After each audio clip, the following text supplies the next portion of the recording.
Tervist kõikidele vaatajatele, aeg on käes taas kord alustada järjekordse Mängime saatega ning tänases saates mängime nii uut Need for Speedi arvuti peal kui ka uut Hitmani, mis hiljuti välja tuli. Tundub, et lõpuks on mul mõtet oma iPhone 5S välja vahetada, kuna iPhone 6 ma ei tahtnud just selle disaini poolest osta ja mul ei olnud vaja mingit suurt tobedat telefoni.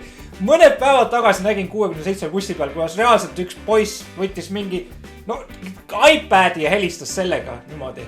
See oli väga kahtlane. Nüüd hiljuti avalikustati seadme ametlik hind ning see saab olema $500 täiskomplekti eest. Alati, kuidas minule meeldib neid Hitmani mänge läbida on Silent Assassin tasemega, ehk siis mitte keegi, mitte midagi õrnagi ajal ei saa.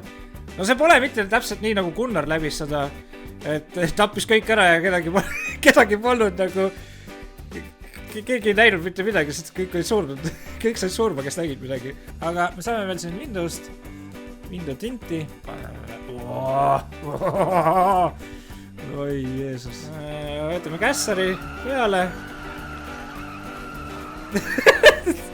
Võime lihtsalt niimoodi, driftime 20 000 ühe kruviga.